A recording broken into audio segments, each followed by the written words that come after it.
हुकूमत, मोदी सरकार या फिर आप रॉ कह लें, बहरहाल अपनी हरकतों से बाज नहीं आ रहे। बार बार हजीमत का सामना करना पड़ रहा है, बार बार हम देख रहे हैं मुंह की खाना पड़ रही है। कभी चीन से हजीमत उठाना पड़ रही है, कभी 28 फरवरी में पाकिस्तान कैसे भारत को मुंह तोड़ जवाब देता है, और उसके साथ साथ फिर हम ये भी देखते हैं कि ना सिर्फ मुंह तोड़ जवाब जंगी महाज पर दिया जाता है बल्कि सफारती महाज पर भी दिया जाता है, लेकिन इसके बावजूद भी भारत अपनी हरकतों से बाज नहीं आ रहा। जी हाँ नाजरीन, आज सबसे पहले इसी हवाले से हम गुफ्तगू करने वाले हैं कि अगरचे बार बार हजीमत उठाना पड़ रही है, लेकिन साजिशों का ये सिलसिला है कि ख़त्म होने में नहीं आ रहा। कभी कुलभूषण पकड़ा जाता है, कभी दहशतगर्दी के मुख्तलिफ वाक़यात रूनुमा कर दिए जाते हैं पाकिस्तान में या करने की कोशिश की जाती है, और कभी हम ये भी अब देख रहे हैं कि आज जिसका यूँ कह लें कि राज अफशा कर दिया है DGISPR और वज़ीर ख़ारजा शाह महमूद कुरैशी ने, उन्होंने बताया है कि किस तरह से भारत का एक नेटवर्क पूरा पकड़ा गया है। सारे सबूत पाकिस्तान ने इकट्ठे कर लिए, सिर्फ हवाई इल्ज़ाम तराशी नहीं है, और ये भी बताया कि किस तरह से CPEC को ख़ास तौर पर निशाना बनाने के लिए भारत की जानिब से न सिर्फ फंडिंग की गई बलूचिस्तान में भी और MQM लंदन के थ्रू भी, बल्कि एक मलेशिया फोर्स बाकायदा बनाई गई ताकि पाकिस्तान को अदम इस्तेहकाम का शिकार किया जा सके। हिलाल साहब, ये तो बड़ा इम्पॉर्टेंट है कि पाकिस्तान ने ये सिर्फ हवाई बातें नहीं की हैं बल्कि पूरे सबूतों के साथ, तहकीक के साथ बात की है और वो आगे इसको सामने रखा है। पहले मरहले में कौम के सामने रखा है, अब आगे अक़वाम आलम के सामने रखने जा रहे हैं। क्या आप समझते हैं कैसे कैसे इंडिया को एक्सपोज किया जा सकता है, किधर किधर जाना चाहिए? Thank you. देखिए, ये जो बातें जो हम अभी बता रहे हैं लोगों को, ये कब पता था हमें? और अगर 60-1.5 साल हो गए हैं तो आज मुझे बताएं कि हमने जवाबी क्या कार्रवाई की? कुछ नहीं किया। हमारे चाइनीज़ एम्बेसी पे अटैक हुआ, हमने कुछ नहीं किया। उस वक्त हमें पता था कि क्या हो रहा है, और उसके जल्दी बाद पता चल गया था कि कौन से लोग हैं और क्या हैं और कैसे हैं, मगर हमने कुछ नहीं किया। स्टॉक एक्सचेंज पे कराची का जो अटैक हुआ है, इसी साल की बात कर रहा हूँ, हमें पता था, हैड अ गुड आइडिया, मगर फिर प्रूफ आ गया। कब आया प्रूफ? और उतने दौरान में हमने क्या किया कि बॉम्बे स्टॉक एक्सचेंज को हमने अटैक किया? क्या हमने आर्मी पब्लिक स्कूल्स पे जो अटैक निकला है, कब से पता था? क्या हमने उनके कोई स्कूल्स को अटैक किया है? हमने कुछ नहीं किया। क्यों नहीं किया? इसलिए कि हम सोचते थे कि अगर दूसरे लोगों को हम बताएं, और ये जो बातें अब हम पब्लिकली एक डोसिए में बता रहे हैं, मुझे नहीं पता इसलिए कि मैं गवर्नमेंट में नहीं हूँ इस वक्त, मगर एक चीज़ मैं आपको ज़रूर बता दूँ, ये सब बातें अगर हमें उस वक्त पता था, हालांकि खुफिया तौर पे हमें इन्फॉर्मेशन आया था, हमारा कोई ऑब्लिगेशन नहीं था कि इसको छुपा के रखें, तो हमने ज़िक्र किया होगा अमेरिका से और मुल्कों से कि भाई ये सब हो रहा है। मगर उसका नतीजा क्या हुआ? उसका नतीजा ये हुआ कि एक कातिल और ठग मूडी, एक और ठग के साथ उसकी बड़ी दोस्ती हो गई, नेमली ट्रंप, और हाउडी मूडी का इंतज़ाम हुआ। और चलिए वो ट्रंप को छोड़ें, उससे पहले क्या इनको पता नहीं था कि मूडी मुसलमानों को मार रहा था, कातिल था? क्या इनको गुजरात मर्डर्स जिधर 2000 मरे हैं, उनको ये नहीं पता था? बिल्कुल पता था, बल्कि इतना पता था और इतना उनको कन्विंस थे कि ये जो मर्डर्स हुए हैं मूडी ने कराया, कि उसको उन्होंने ट्रैवल बैन लगा दिया था मूडी पे। मगर जैसे वो प्राइम मिनिस्टर बना ओबामा साहब, वो सब भूल गए। देखिए, मैं आपको फिर बताना चाहता हूँ कि बड़ी अच्छी बात है कि अब ये बात निकली है। अब मैं आपको कह सकता हूँ वो ही रिवायती डिप्लोमेटिक मूव्स जो होना चाहिए कि फॉरेन मिनिस्टर इधर क्या कर रहा है भाई, चले आप अपने हवाई जहाज़ में बैठे हैं, इनको एक छोटा सा हवाई जहाज़ लेके दें कि ये दूसरे मेजर वर्ल्ड कैपिटल्स को जा सके, DGISPR को ले जाएं, डोसियर को ले जाएं, सबूत से ले जाएं, उनको बताएं, यूनाइटेड नेशन सिक्योरिटी काउंसिल को मीटिंग में कॉल करें और कहें कि हम एक जंग में हैं हिंदुस्तान के साथ, एन अनडिक्लेयर्ड वॉर, और war is round the corner. अगर ऐसा ही चले मामला तो वॉर तो एक लम्हे में आ सकता है। तो आप क्या करने वाले हैं? Threat to peace and security of the world. आप क्या करने वाले हैं? कुछ करने वाले? फॉरेन मिनिस्टर का कम से कम सेशन ओआईसी में कॉल करें। ओआईसी क्या करेगा? वो आपको कोई कंडेम करेगा? बिल्कुल नहीं। उनके दोस्त सऊदी अरेबिया इंडिया का बैठा हुआ है, उनका दोस्त यूएई बैठा हुआ है। आपका क्या जवाब होगा जब वो कहेंगे कि नहीं हम पास करते रिस्पांस? आपकी हिम्मत है छोड़ने के लिए ओआईसी? आपको फिर वो बर्दाश्त जो करना पड़ेगा। उस पे मैं अभी आती हूँ हिलाली साहब कि अगर से रिस्पॉन्स क्या हो सकता है और उसकी क्या स्ट्रेटेजी होगी वो तो हम बाद में बात करते हैं, लेकिन पहले मरहले में जाहिर है हम बात तो करेंगे। और वो क्या स्ट्रेटेजी बता रहे हैं शाह महमूद कुरैशी साहब, उन्होंने क्या प्लान किया हुआ है वो उन्हीं की जुबानी सुन लीजिए। Pakistan is presenting this dossier to the UN, OIC, P5 countries and others. We expect the international community to play its role for peace and stability in the region. Imran साहब, आपको लगता है कि ये स्ट्रेटेजी तो अच्छी है? जाहिर है पहले मरहले में तो बात ही हो सकती है ना, हमारे पास सबूत है, हम लेके एक जिम्मेदार मुल्क की तरह, हम सिर्फ हवाई बातें नहीं कि हम ही शोर मचाते रहें, और उनको वो प्रोवाइड कर रहे हैं अक़वाम आलम को, तो ये अच्छी स्ट्रेटेजी है। इसके अलावा बिस्मिल्लाहिर्रहमानिर्रहीम, सबीना देखें, जो फाशिस्ट स्टेट्स होती हैं ना, टेररिस्ट स्टेट होती हैं, उनके बारे में सबको पता होता है। आप क्या समझती हैं पूरी दुनिया को नहीं पता कि मोदी क्या है या इंडिया क्या कर रहा है? या इंडिया, आप सिर्फ पाकिस्तान की बात छोड़ दें, इंडिया का कौन सा हमसाया ऐसा है? अफगानिस्तान हो, वो चीन हो, वो नेपाल हो, वो भूटान हो, श्रीलंका में हो, जिस तरह से श्रीलंका। अब अफगानिस्तान में आप देखेंगे, हालांकि वो डायरेक्ट उस तरह से नहीं है, लेकिन उन्होंने सिर्फ पाकिस्तान को नुकसान पहुंचाने के लिए वहाँ भी कितनी इन्वेस्टमेंट की, सिर्फ इसलिए कि वहाँ पे ट्रेनिंग दे सकें, अपने लोगों को तैयार कर सके और अपने हमसाया पाकिस्तान में उनके ज़रिए से दहशतगर्दी करवा सके। ये पूरी दुनिया के इल्म में है ये सारी चीज़ें। लेकिन गुजारिश ये है कि जब यहाँ की बात आ जाती है कि कार्रवाई क्या हो, तो यूरोप क्यों कार्रवाई नहीं करता? मिडिल ईस्ट क्यों कार्रवाई नहीं करता? उनको उनकी दोस्तियां पसंद नहीं है, उनको उनके जो बिजनेस रिलेशंस है वो पसंद है। वो इतनी बड़ी मार्केट है कि सऊदीया और कतर, या कतर कह रहे, सऊदीया या यूएई, उनकी इतनी बड़ी इन्वेस्टमेंट्स है उनके साथ कि उनका पलड़ा उनकी तरफ चला जाता है।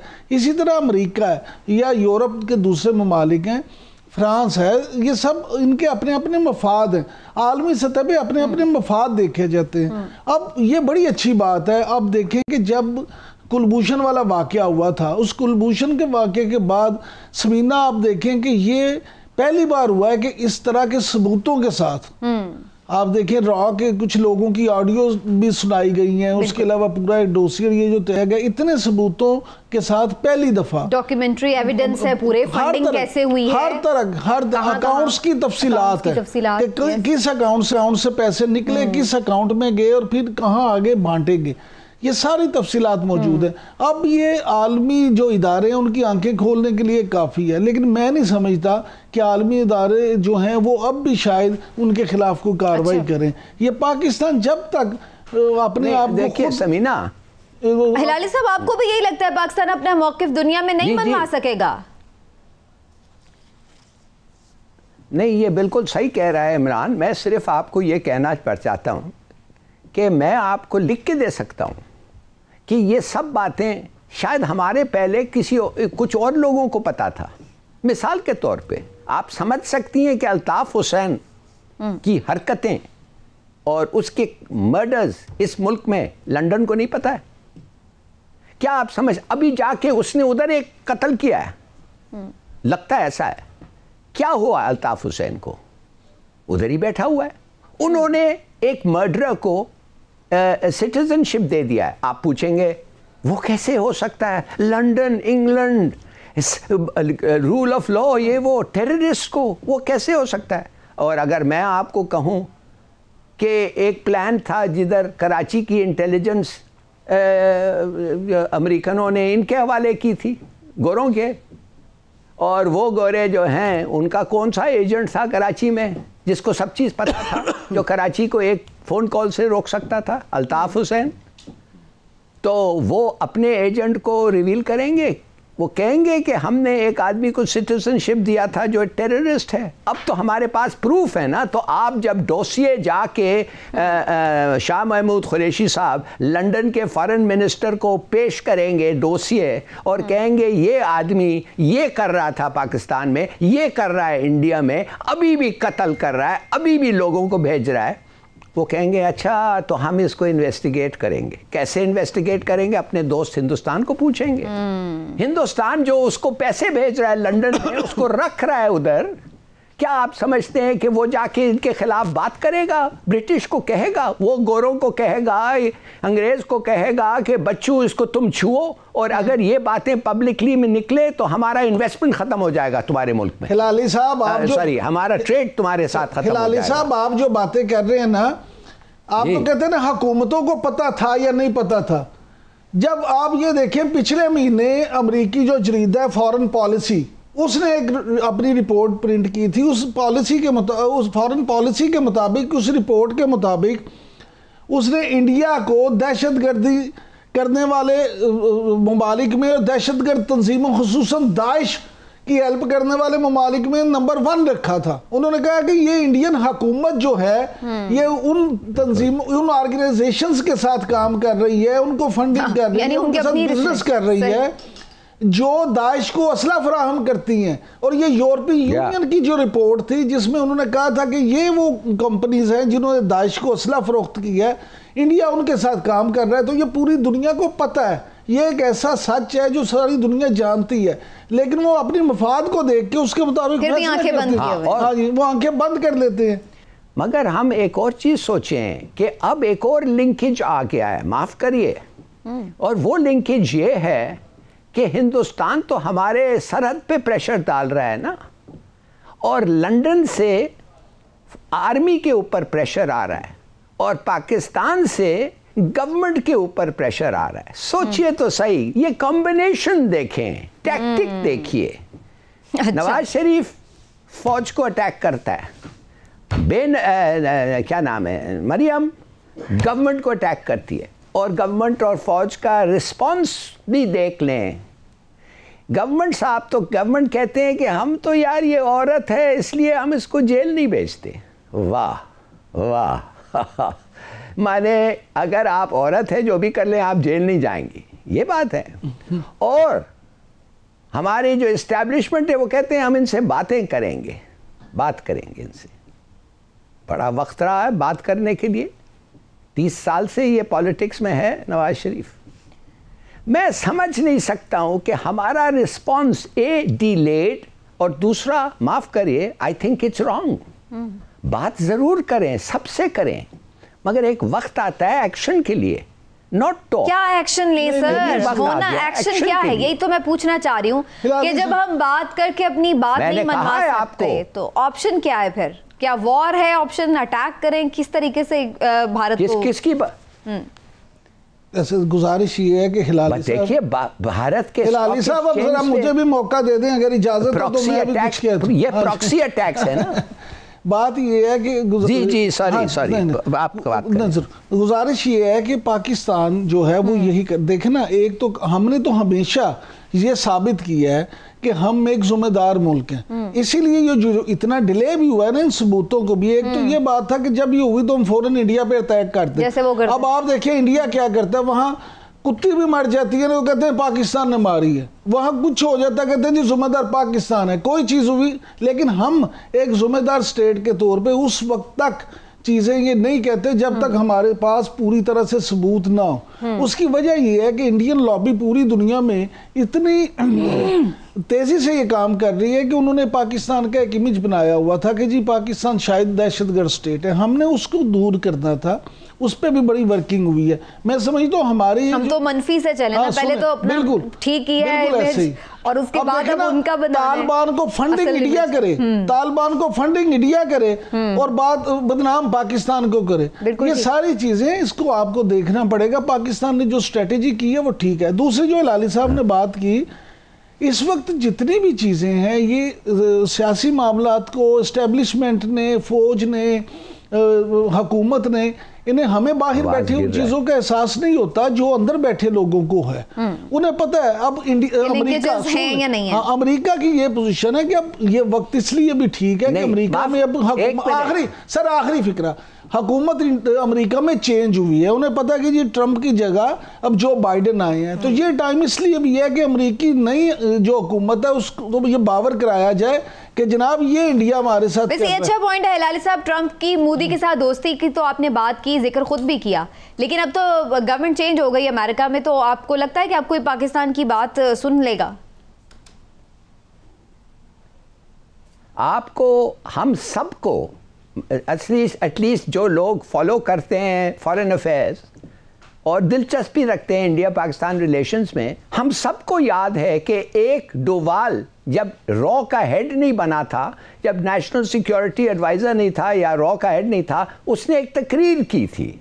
मुझे वो तकरीर अभी तक सामने है, मेरे सामने याद आता है। उसने कहा था एग्जैक्टली कि हम पाकिस्तान के साथ कैसे उनका मुकाबला करेंगे। हम उनके लोग को इस्तेमाल करेंगे, हम दूसरे मुल्क प्रॉक्सी वॉर्स लड़ेंगे। खुद कहा, I know, it was incredible. जब वो बात कर रहा था मैंने कहा कि ये अभी आ रहा है और अभी से हमें बता रहा है कि इसके प्लान और टैक्टिक्स कैसे हैं। वाह, देखिए।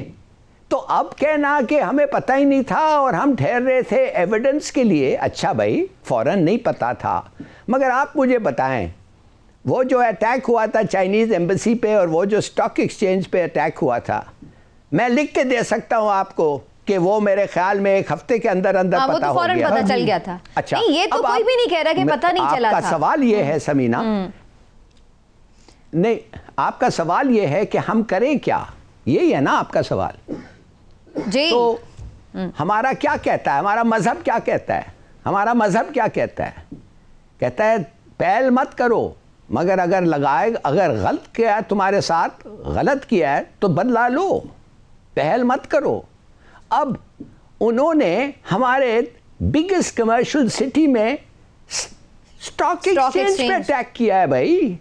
ये तालिबान को कुछ गेन नहीं होता है स्टॉक एक्सचेंज अगर पाकिस्तान का थोड़ा सा इधर उधर हो जाए, मगर कॉन्फिडेंस ऑफ इन्वेस्टर्स हिल जाता है भाई। ये स्टॉक एक्सचेंज को भी नहीं प्रोटेक्ट कर सके, आप समझ गए? सही।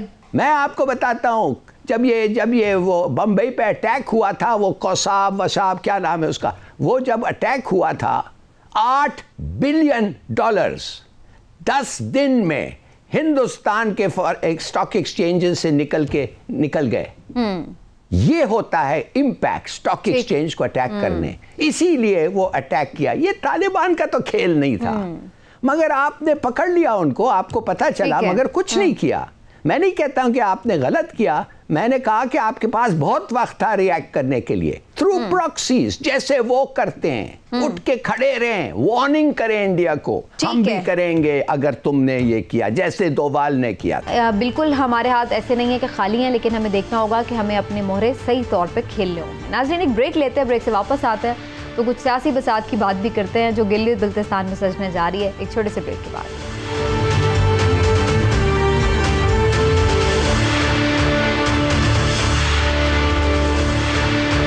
वेलकम बैक नाज़रीन। गिलगित बल्तिस्तान में कल इंतखाबी मेला सजने को है। पहले भी ज़ाहिर है ये इंतखाब होते रहे, लेकिन इस दफ़ा ख़ास अहमियत के हामिल हैं और इसकी वजह ये है कि जो पीडीएम का प्लेटफॉर्म बना है उसके बाद हम देख रहे हैं कि जो बयानिया था पीडीएम का, उसको लेकर के जीबी में भी वो गए और वहाँ पे भी उन्होंने ये बयानिया अपनी इलेक्शन कैंपेन का हिस्सा बनाया, जिसके बाद जो पीटीआई गवर्नमेंट पे तनकीद हो रही थी उनकी परफॉर्मेंस के हवाले से, उस पर भी बड़े सवालिया निशान थे। और इसी वजह से अब हर कोई ये देख रहा है कि क्या गिलगित के अवाम वही रिवायती फ़ैसला करेंगे कि जो सेंटर में होता है उसी की गवर्नमेंट आ जाती है आमतौर पर, या फिर इस दफ़ा हमें कोई सरप्राइज़ देखने को मिल सकता है। इस तनाजुर में ये खासा अहम हो गया इंतखाब, और क्या इसमें कोई हिकमत अमली बदलने जा रही है या नहीं, इसी हवाले से गुफ्तगू होगी आज। इमरान साहब, जैसे हमने उस दिन भी इस हवाले से बात की कि रिवायत तो यही कहती है, लेकिन सर्वेस भी अब यही बता रहे हैं कि जी पीटीआई अक्सरियत में नज़र आ रही है बज़ाहिर, जो 2 बड़े सर्वे सामने आए। तो आपको क्या लग रहा है फिर ये रिवायत वही चलने वाली है? कोएलिशन गवर्नमेंट का चांस? पता क्या बात ये है कि जो पहले ये इलेक्शन होते थे ना गिलगित बल्तिस्तान के, तो ये कश्मीर की तरह ना बिल्कुल एक वफाकी वजीर अमूर कश्मीर की बस है ना, वो कैंपेन करके आ जाते थे, वो उसको आराम से मैनेज कर लेते थे। लेकिन इस दफ़ा जैसे आपने अपने इंट्रो में कहा ना, इस दफ़ा जो कौमी क़यादत है ना आपकी, वो बिलावल भुट्टो जरदारी हों, वो मरियम नवाज़ हों, उन्होंने जाके वहाँ पे ऐसा माहौल पैदा कर दिया। और मैं समझता हूँ बिलावल भुट्टो जरदारी को एक बार मैं ज़रूर क्रेडिट दूंगा कि उन्होंने वहाँ पे इतने दिन 3 हफ्ते से ज़ायद वहाँ रह के जिस तरह से जीतेगी ज़्यादा सीटें पीटीआई, लेकिन कैंपेन वहाँ पे सबसे अच्छी पीपल्स पार्टी ने की है। अच्छा, अब मामला ये है कि वहाँ पे जो आप देखें कि बड़ा वोट बैंक है मजलिस इखरारुल मुस्लिमीन का। अब वहाँ पे जो शिया वोट है, पीटीआई ने उनको भी 3 सीटें दे के उनके साथ सीट एडजस्टमेंट कर ली है। उसका भी मजलिस वाहिदतुल मुस्लिमीन, उनका भी फ़ायदा अल्टीमेटली पीटीआई को पहुँचेगा और वो वाला वोट भी इन्हें मिलेगा। और दूसरी तरफ जो वहाँ की एक और बड़ी जमात है तहरीक इस्लामी, उसने काफ लीग के साथ इत्तेहाद कर लिया। अब अगर वो भी कोई 1-2 सीटें जीत जाती हैं तो उसका फ़ायदा भी ये होगा कि काफ लीग क्योंकि पहली हुकूमत की इत्तेहादी है तो ये इनके साथ इत्तेहाद हो सकता है। लेकिन वहाँ पे सूरत इंटरेस्टिंग इस हवाले से है कि आप ये देखें कि सैयद मेहदी शाह जो पीपल्स पार्टी के वहाँ पे वज़ीर आला थे, या उसके बाद हफीज़ुर रहमान नून लीग के वज़ीर आला, दोनों पार्टियों को वहाँ पे जो मकामी सियासतदान है वहाँ के, वो कहते हैं नुकसान इन दोनों ने पहुँचाया। अच्छा, हाँ जी, मेहदी शाह ने पीपल्स पार्टी पे कोई उस वक्त तवज्जो नहीं दी, और तंजीम साजी पे। और हफीज़ुर रहमान साहब के हवाले से ये कहा जा रहा है कि जनाब इन्होंने इसी तरह मुस्लिम लीग को बेयारो मददगार छोड़ दिया था, और जो लोग इलेक्टेबल्स इनके छोड़ के गए हैं वो बहाना भी यही बता रहे हैं कि जी हम तो हफीज़ुर रहमान साहब की वजह से गए थे। अगरचे हफीज़ुर रहमान की मियाँ नवाज शरीफ के साथ होने वाली एक वीडियो कॉल भी लीक हो गई है, जिसमें उन्होंने ये इल्ज़ाम लगाया कि उनके लोगों को बाज़ लोग तोड़ के तो उनके पीटीआई के साथ मिला रहे हैं। लेकिन ये वहाँ पे हो ये रहा है। इंटरेस्टिंग बात ये है सबसे कि हिलाली साहब आपके लिए भी खबर होगी कि वहाँ बहुत सारे कैंडिडेट ऐसे हैं जिन्होंने अभी अपनी जमातें नहीं छोड़ी थी, लेकिन पीटीआई ने इलेक्टेबल्स की वो समझते हुए लॉजिक तो उन्हें टिकट दे दिया। मिसाल के तौर पर पिछली असम्बली के जो स्पीकर थे फिदा मोहम्मद, वो अभी मुस्लिम लीग उन्होंने छोड़ी नहीं, उन्होंने पीटीआई ऐलान नहीं किया, पीटीआई ने उन्हें टिकट दे दिया। जब टिकट मिल गया तो फिर वो पीटीआई के मेंबर बने। ये वाहिद नहीं है, ऐसे बहुत से लोग हैं पीपल्स पार्टी के और नून लीग के जिन्होंने अपनी जमातें बाद में छोड़ी। अच्छा, बड़े जी, और एक और आखिरी बात, बड़े होशियार लोग हैं जी, बड़े होशियार लोग हैं जी। हिलाली साहब, मजे की बात ये है वहाँ पे कि पीटीआई जीत तो जाएगी, लेकिन कोई अपसेट भी हो सकता है। अगर अपसेट ना हुआ तो उसमें पीटीआई से ज्यादा उन उम्मीदवारों की जाती कोशिशें भी शामिल होंगी। अच्छा, हाँ, जो इलेक्टेबल्स हैं।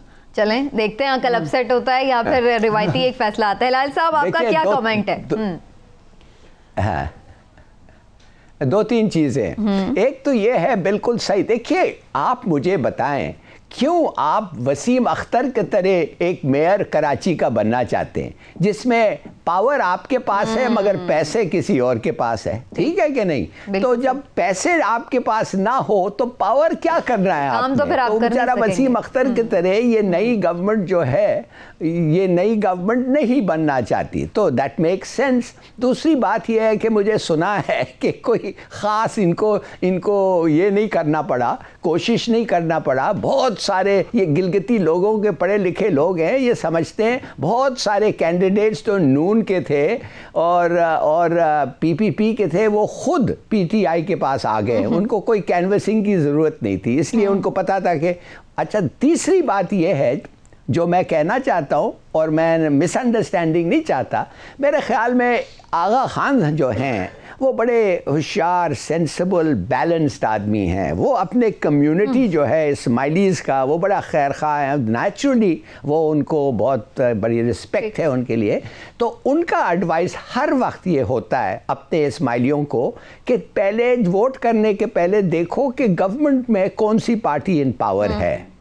तो एक दफ़े वो जब आपको पता चल जाता है तो मकसद उनका यही है कि वोट सेंसिबली। तो ये भी एक और एस्पेक्ट है जो मेरे ख्याल में। और अच्छा, इसमें एक और चीज भी है, वो पीपीपी के साथ इसलिए हैं कि नहीं पीपीपी के साथ नहीं है। इसमें एक चीज और भी है जो है वो। हाँ, हिलाल साहब और आप दोनों से ये सवाल है, ठीक है, चलें, मुझे आप दोनों से ये सवाल भी करना है कि पीपल्स पार्टी हो या पीएमएलएन दोनों ही गवर्नमेंट बना चुकी है बैक टू बैक, और उसमें ये भी तो एक सवाल है ना कि पीटीआई के लिए सिर्फ इतना ही नहीं है कि वो सेंटर में है इस वक्त, बल्कि एक 12 लोगों के लिए एक वही, जैसे यहाँ सेंटर में भी पाकिस्तान में भी लोगों ने ये सोचा कि एक थर्ड फोर्स को भी चांस मिलना चाहिए, तो वहाँ पे भी लोग ये सोच रहे हैं कि एक थर्ड फोर्स को चांस दे के देखें।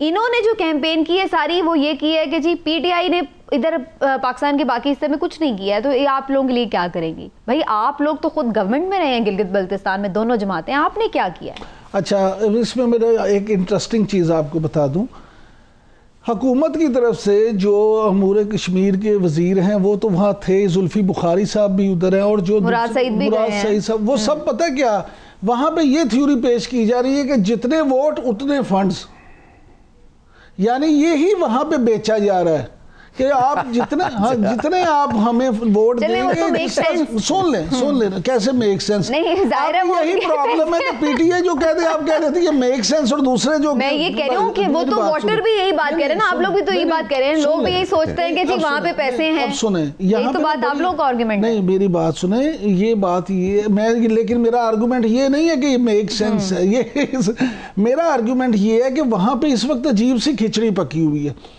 एक तरफ आवाम को ये नजर आ रहा है कि हमारे मसले कौन हल करेगा, हमारे मसले हुकूमत हल करेगी, दूसरी तरफ वो कहते हैं कि अगर हमने पीटीआई को वोट ना दिया, पीपल्स पार्टी को या नून लीग को हम वोट देते हैं, तो फिर हमारे मसले कैसे हल होंगे।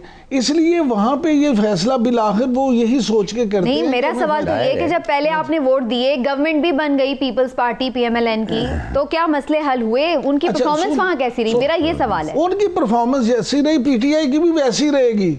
यहाँ कौन से ऐसे फर्क पड़ गए? जो इस मुल्क में इन्होंने पीटीआई की गवर्नमेंट ने 2.25 साल में आपको जितनी हसीन परफॉर्मेंस दे दी है, उतनी हसीन परफॉर्मेंस ही आपको पीटीआई की वहां भी मिल जाएगी। हम तो कहते हैं अल्लाह करे चले इससे बेहतर कुछ कर ले। सीधी सादी जी लाली साहब, सीधी सादी बात ये है समीना, सीधी सादी बात ये है, क्या आपको प्रोविंस चाहिए? सब कुछ चाहिए। ये पीटीआई आपको दे सकता है प्रोविंस। आपको डेवलपमेंट चाहिए, सब कुछ चाहिए, पीटीआई कंट्रोल करता है फंड। माने कि इट्स 2 and 2 makes 4, ये तो ऑब्वियस है। मगर दूसरी चीज जो याद है आपको समीना, मैंने 1-2 प्रोग्राम्स पहले कहा था, ये साइकोलॉजिकली ये बड़ा इंपॉर्टेंट इलेक्शन है। इसलिए अगर नून और पीपीपी जीत गई तो वो कहेंगे कि ये एक रेफरेंडम था हमारे मूवमेंट पे, पीडीएम पे, और ये रेफरेंडम है और हम इस पे जीत गए। इन अदर वर्ड्स लोग सपोर्ट करते हैं, तो ये हमारा नैरेटिव सक्सेसफुल हो गया कि पीटीआई ये जीते हैं। हाँ, मैं समझ गई आपकी बात। चले अच्छा, एक खबर आपको अभी मैं दूं, ब्रेकिंग न्यूज आपको, ब्रेकिंग न्यूज ब्रेक के बाद ना ले लो हिलाली साहब। न्यूज ये है कि दे हिलाली साहब, ब्रेकिंग न्यूज पहले दे दे। ब्रेक ले लेते हैं पहले, जरा लोग भी जुड़े रहेंगे हमारे साथ और फिर हम उसके साथ ही ब्रेकिंग न्यूज देते हैं। चले जी एक छोटा सा ब्रेक, नाज़रीन, ब्रेकिंग न्यूज ब्रेक के बाद।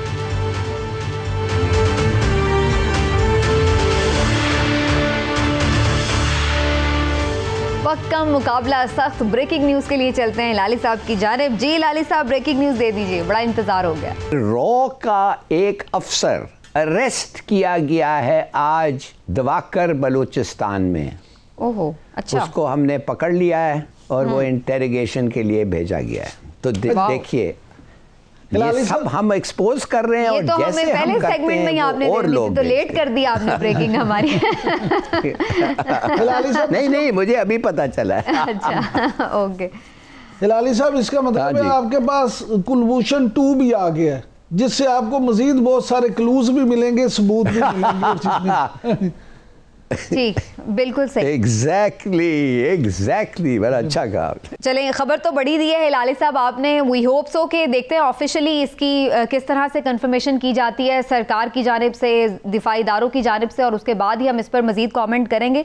लेकिन बहरहाल बड़ी खबर थी। लेकिन बहरहाल जैसे हम गिलगित बल्तिस्तान की बात कर रहे थे, थोड़ा सा उस पर बाकी इमरान साहब अभी तो इलेक्शन हुए भी नहीं, पहले से ही धांधली का शोर मचना शुरू हो गया है। और जो शिबली फराज साहब हैं वो उन्होंने भी इस बारे में कुछ कहा है कि हुकूमत के खिलाफ ये क्यों बातें धांधली की अभी सही। सुन लीजिए जी।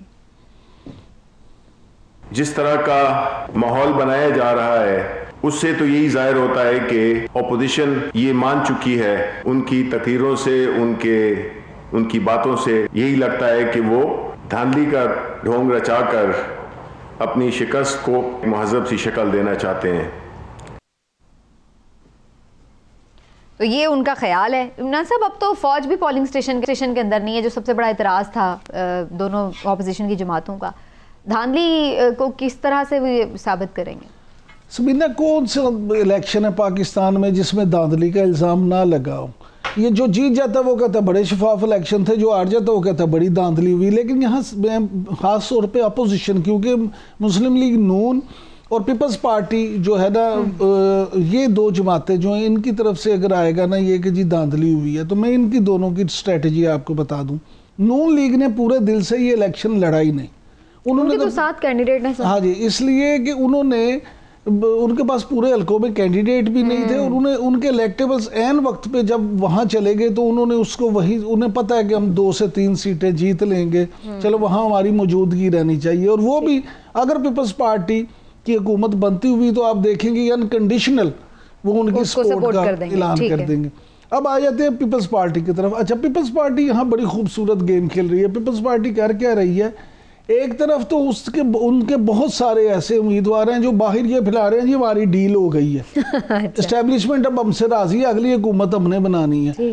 अब जब उन्हें ये पता है, परसेप्शन की भी तो गेम होती है ना? सुन लेना, परसेप्शन अगर ये बन जाए कि एस्टेब्लिशमेंट की मर्जी से पीपल्स पार्टी हुकूमत बना रही है, फिर उन्हें फंड्स का भी मसला नहीं होगा, लिहाजा वो इस विकेट पे भी खेल रहे हैं। ठीक। तीसरी बात ये है कि अगर ये हार जाती है पीपल्स पार्टी भी, तो फिर वो कहेंगे जी देखें जी हमारे साथ धांधली हुई। और जो पीडीएम की अगली मूवमेंट है उसमें पीपल्स पार्टी और नून लीग दोनों को ये मिल जाएगा मौका कि वो अपना ये कह सकेंगे जनाब हमारा जो मैंडेट है वो चुराया गया, हमारे वो इलेक्शन को चोरी किया गया। वैसे हम लोग इतने बड़े क्यों नहीं हो जाते, इतने मैच्योर क्यों नहीं हो जाते लाली साहब? हमारी जमातें कब होंगी कि भाई ठीक है हुआ है, अच्छा फेयर इलेक्शन हो जाए अगर, तो सब मान लें कि भाई ठीक है। ज़रूरी है कि हर दफ़ा इस तरह की फजूल बातें ज़रूरी लाजमी की जाए?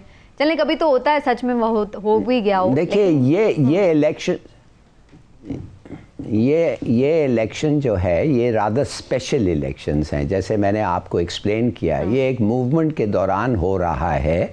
और अच्छा है, अच्छी बात ये है कि जब पाकिस्तान के अंदर मेनलैंड पाकिस्तान में मूवमेंट होता है, हर जगह लोगों को पता चलता है, रेडियो टीवी ले जाते हैं, दे बिकम इन्वॉल्व। तो ये एक सेंसिटिव वक्त है।